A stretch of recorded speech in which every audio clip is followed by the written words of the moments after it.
บายดีเด้อพ่อแม่พี่น้องทางฝั่งลาวฝั่งไทยและต่างประเทศมื้อนี้หนุ่มน้อยกะสิพามาเลาะตลาดแฟด3อยู่ที่เคหะบางพลีเนาะพี่น้องก็คือพี่น้อง FC คอมเมนต์บอกว่าเคหะบางพลีคำว่าเคหะก็คือเป็นบ่อนที่อยู่อาศัยขนาดใหญ่เนาะพี่น้องถูกต้องเลยเพราะว่าอยู่แถวนี้นะจะมีตึกให้คนเช่าค่ะหลายตึกขนาดเลยพี่น้องเรียนแบบอ้อมแถวนี้เลยเนาะซึ่งว่าน้องน้อยก็เป็นหนึ่งในนั้นที่มาอยู่ในเคหะบางพลีบ่อนนี้เนาะมื้อนี้น้องน้อยกับที่พาไปเลาะตลาดแซด3อยู่ใกล้ๆเลยเนาะอยู่ทางหลังของเสาเขาเลยพี่น้องเฮาสิไปเลาะตลาดด้วยงบ100 บาทนี่ว่าเฮาสิได้หยังแน่เนาะเอามากินเพราะว่าน้องน้อยกะ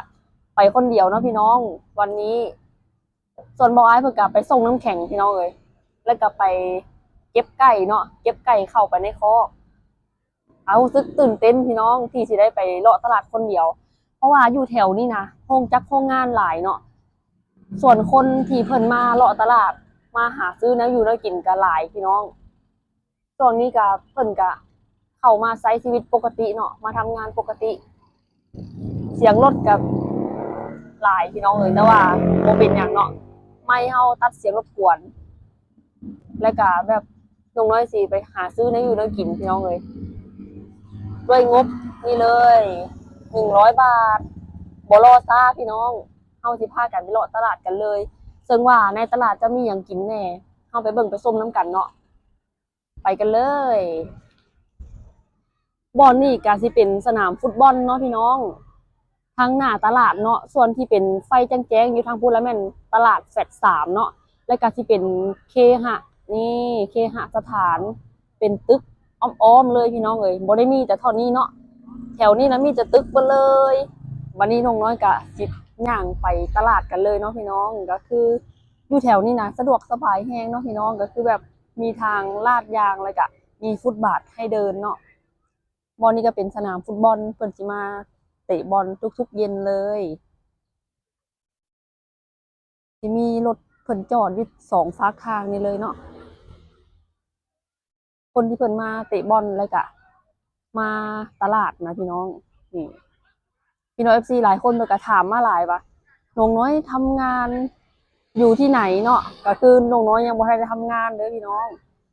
มีแต่น้องน้อยนะยังอยู่แถวๆนี่แหละ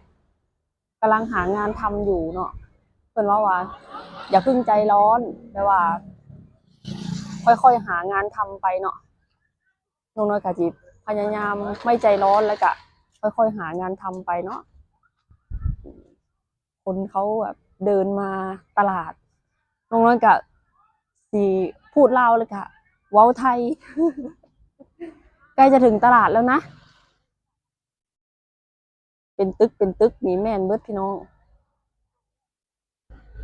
น้องน้อยก็รู้สึกตื่นเต้นนะวันนี้ที่จะมาตลาดคนเดียว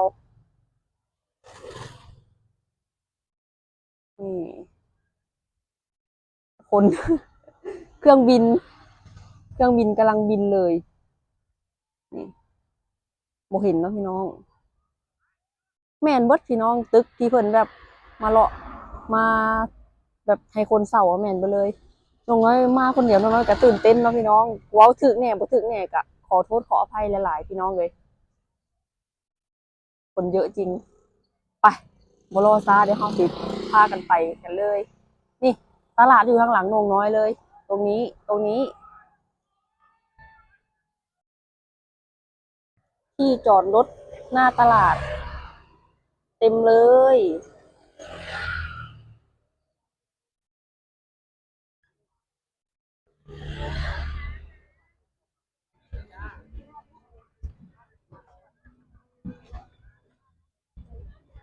มีโดนัทแล้วก็มีลูกชุบตอนนี้คนกำลังมาเยอะมากทาร์ตไข่ก็มีนะชิ้นละ5 บาท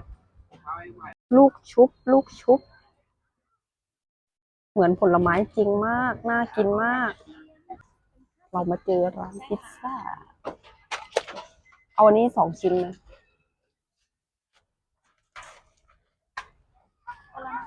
ชิ้นละ25 บาท แล้วก็35อ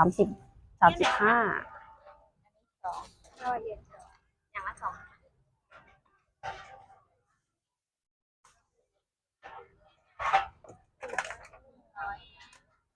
ตอนนี้น้องน้อยก็ได้พิซซ่ามาแล้วเนาะ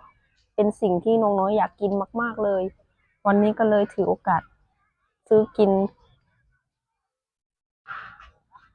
เอามา2 ชิ้น พอดีอิ่มพี่น้องทำนี่นี่ใส่ซอสลงไปฮ้อนๆเลย นี่ นี่มาดูกันว่าชิ้นนี้เราจะได้กี่คำอื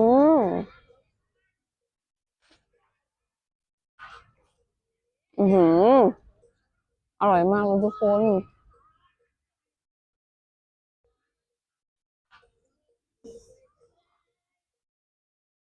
คุณยายจะกลับบ้านเหรอครับ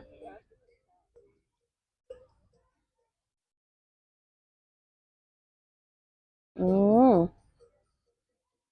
มีคนมาวิ่งออกกำลังกายเยอะมาก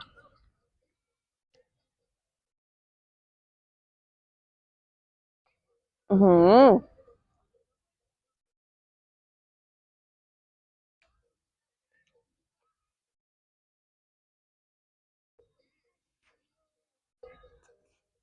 อืม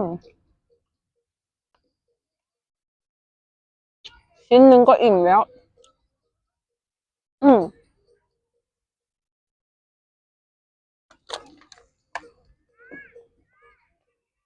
ไอ้อ้วน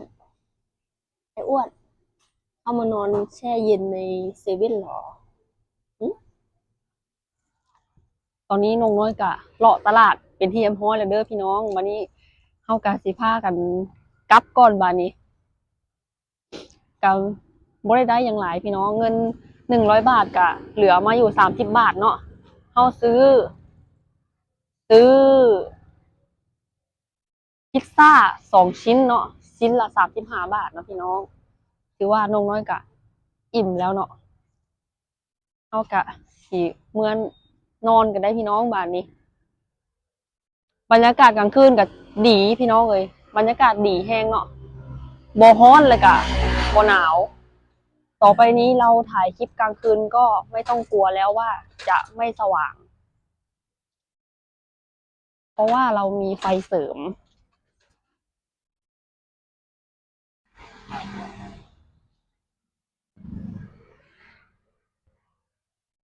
คนเพิ่นมาแบบเดินออกกำลังกาย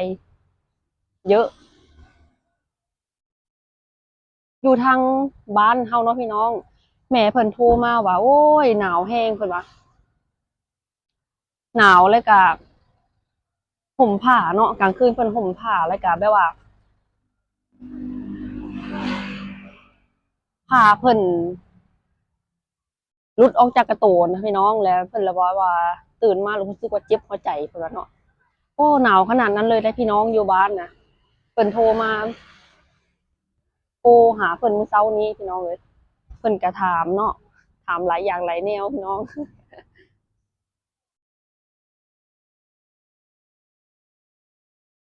ตรงว่าสิกลับก่อนเด้อบาดนี้เราจะข้ามถนนเลยนะไปร้านอาหารตามสั่งก็มีร้านอาหารหลายพี่น้องแถวนี้คนเพิ่นกำลังสิเลิกจากอันเตะบอลเนาะไปกลับบ้านตอนนี้เรากลับมาฮอดห้องแล้วเด้อพี่น้องเอ้ย โบเบ้กระถึกอันรถเหยียบเท้าพี่น้องเพิ่นก็แบบว่าตีนเนาะเท้าเพิ่นก็แบบว่าหักพี่น้องเลยโบเบ้นี่โบเบ้ถูกถูกรถชนโดนรถเหยียบเท้านี่เราจะให้ดูโบเบ้นะโบเบ้อิ๊ชนี่พี่น้องเป็นอะไรหึเอามาดูสิใส่ตนเพิ่นเด้พี่น้องเลยนี่โบเบ้2 ตัวเลยเพิ่นถูกรถชนเนาะรถเหยียบเท้าอุ้ย โอ้ยไอโบพี่น้องสิบอกสุฟังอันโบเบนะประมาณตอนเวลาช่วงตี 2เนาะเพิ่นสิมักไปเคาะประตูห้องนงน้อยก็คือตอนที่นงน้อยยังบ่ได้มาเพิ่นสิบ่ไปเคาะเนาะนงน้อยมานะเพิ่นไปเคาะเพราะว่าเพิ่นน่าจะได้กลิ่นของเป่าเป่าเนาะอยู่กับนงน้อยก็คือแบบเป็นกลิ่นหมาพี่น้องเลยแบบนงน้อยรักหมาเนาะไอโบอะโบเบ้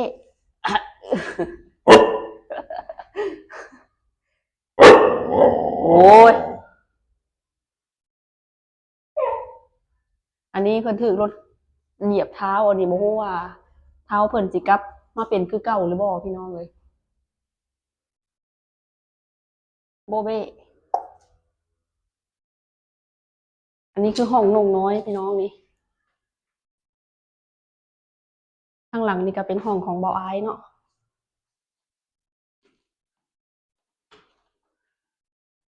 จบไปแล้วกับการไปเลาะตลาดพี่น้องนี่ยุงค่อนข้างที่จะเยอะ แต่ว่านกน้อยมาอยู่ได้อาทิตย์กว่าๆเนาะเฮาก็แบบว่ากำจัดยุงได้เยอะเหมือนกันช่วงนี้ยุงก็บ่ค่อยหลายปานใดพี่น้องเอ้ยเอ้าสำหรับคลิปนี้นกน้อยสิขอตัวไปอาบน้ำก่อนเด้อพี่น้องบรรยากาศที่นี่ก็ตอนเช้าก็หนาวเนาะแต่ตอนเที่ยงหาตอนแลงก็รู้สึกว่าบรรยากาศจะร้อนพี่น้องร้อนอบอ้าวเนาะแต่ว่าตอนค่ำๆมาจักหน่อยก็มีลมเย็นๆเนาะแต่บ่หนาวส่ำบ้านเฮาพี่น้องเอ้ยบ้านเฮาหั้นหนาวแรงช่วงนี้เนาะ แม่เพิ่นโทรมาว่าโอ้ยหนาวหลายเพิ่นว่าน้องหนูบอกให้เพิ่นห่มผ้าห่มประมาณ3 ชั้นเพราะว่ากลางคืนน่ะเฮาแบบเฮาพลิกตัวไปพลิกตัวมาเนาะผ้าห่มมันก็สิหลุดออกจากตัวเฮานะพี่น้องเดี๋ยวน้องน้อยสิโทรหาแม่อีกว่าเป็นจั่งใดทางบ้านเฮาค่ำมาแล้วยังหนาวคือเก่าบ่เนาะโตเกียวจนแบบจนได้ต้มน้ำอาบพี่น้องเอ้ยอยู่พี่ก็น้ำก็เย็นอยู่แต่ว่าเฮาก็อาบน้ำได้สบายส่วนน้องน้อยนะมักอากาศแบบว่า คือนงน้อยอยู่ตอนนี้นงน้อยก็มักเนาะแบบว่าเราสามารถอาบน้ำได้ตามปกติหั้นนะพี่น้องคืออยู่บ้านนะโอ้ยเผื่อสิอาบน้ำได้เทื่อหนึ่งนี่บ่แม่นเรื่องธรรมดาพี่น้องสำหรับคลิปนี้นงน้อยก็สิขอตัวไปอาบน้ำก่อนเด้อฝากพ่อแม่พี่น้องเบิดสุขุสุกคนเนาะกดไลค์กดแชร์กดติดตามและเป็นกำลังใจให้นงน้อยแล้วก็ครอบครัวสาวลาวเซโนแฟมิลีโดยการบ่กดคำโฆษณาเด้อพ่อแม่พี่น้องสบายดีบ๊ายบาย